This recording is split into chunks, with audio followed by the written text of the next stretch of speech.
Hey all, Kraken Latte here. Why don't we take a look into something different and see what kind of goodies we can get from archaeology? I feel like this is an underappreciated profession which actually can give a lot of collectibles as well as lore snippets. This was a topic from my second place giveaway winner a while back, and now I can get to it. So in this video, we'll preview some things you can get out of this profession. To give you an idea of just how much stuff there is to collect from this profession, here's a quick sum before we look at specifics. 5 titles, 4 mounts, 10 pets, 18 toys, 24 plus by non-account pieces of gear, 1 alchemy recipe, which is also one of the mounts, and 1 heirloom weapon, which is also one of the BOA items. Wow, that's pretty impressive, right? And that's just what I could find. There may be even more than that. So let's zoom in a bit and do a preview of some of those items. I won't go over every single item since that would be super boring for you and me, but I will have a list on the right of the items in each category. This is just to give you a little taste of what you could get from this profession. To get you into it, you know? Assistant Professor is from the I Had It in My Hand achievement, which is a finding 1 rare artifact. Pretty simple. Associate Professor, the next step up, is from the What Was Briefly Yours Is Now Mine achievement, which is finding 10 rare artifacts. Professor is from the It Belongs in a Museum achievement, which is the next step up of finding 20 rare artifacts. None of those are actually that bad. You can do it.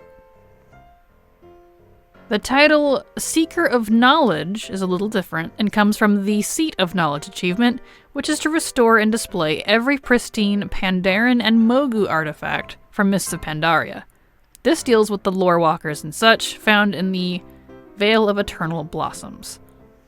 And the last one, the most recently added that I could find, is the Groundbreaker, which is a pretty cool one. This comes from the achievement No Stone Unturned, which is to just complete 250 Legion dig sites. I say just, but that's quite a few dig sites. Now the rest of these items are not from achievements. The titles are achievements, but the items are not. These are from racial/categorical artifact discoveries, which is just by doing archaeology and solving until you get the stuff you want.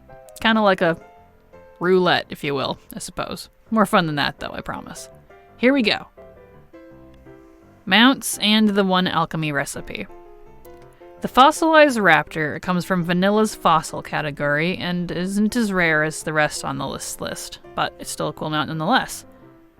The scepter of Az-Akir and the recipe Vial of the Sands both come from Cataclysm's Tolvir category.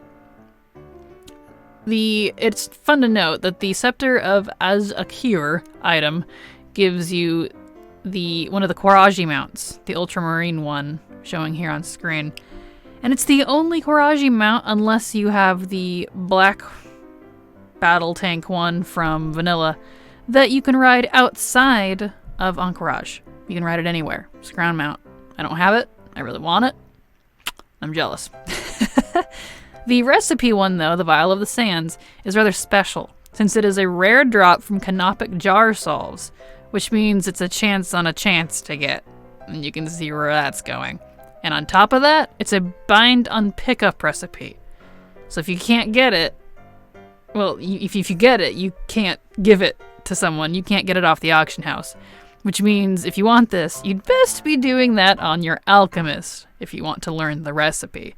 The mount itself, which is the Sandstone Drake, you can buy and sell on the auction house, and it's a pretty good money maker if you can get your hands on the recipe, that is.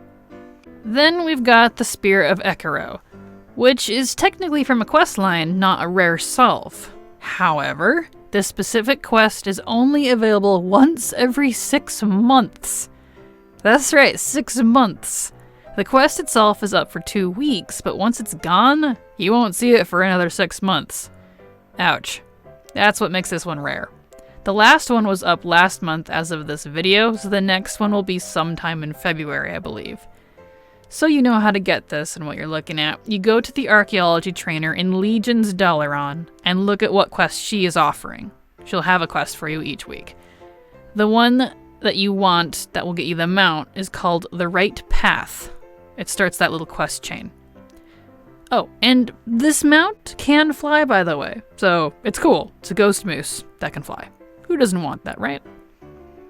Moving on from mounts, let's look at pets. There are 10 of those.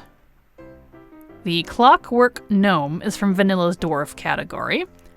The Fossilized Hatchling and Pterodax Hatchling both come from Vanilla's Fossil category. You'll probably get those two before you get the mount if you're trying to get the Fossilized Raptor. They sell for good gold, though, if you get duplicates. And then also from Vanilla, you've got the Voodoo figurine, which comes from the Troll category in Vanilla. The Crawling Claw comes from Cataclysm's Tolvir category, which the other two mounts, the Viola Sands and the Karaji one, also come from. But it's just as rare, in my experience, as the two mounts, so good luck with that one. Super cool little hand, though. The Ancient Nest Guardian comes from Warlord of Draenor's Arakoa category, and the Frostwolf Ghost Pup comes from the Draenor Clans category. Both of those in Draenor, the AU Draenor one. Wormy Tunkins comes from the Demonic category in Legion. He's the only pet from there, and I feel like he's a reference to something with that kind of name, but who knows. Moving on, we've got the Pile of Bones, which teaches you the Restored Revenant from Battle for Azeroth's Drust category. And then the Intact Direhorn Egg teaches you the Direhorn Hatchling, which comes from, you guessed it, BFA's Zandalari category. Phew, that's already a lot, isn't it? And there's a lot more. Some of these things I didn't even know about, and I've done archaeology a lot over the years, though it has been quite a while since I did some digging last. And there's still 18 toys and some 24-ish BOA items to go. Dang.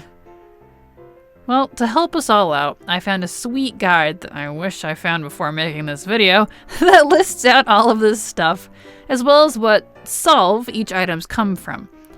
I've got that linked for you in the description so you can take a look at it if you want more. So I'm not going to keep listing everything for you, that's boring, but I thought I'd give you a little taste.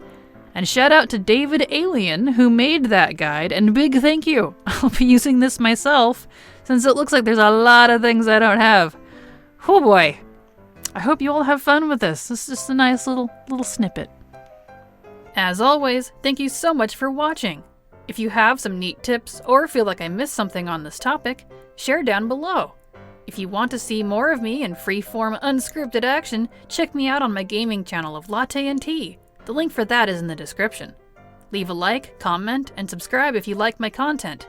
And remember, it's never too latte.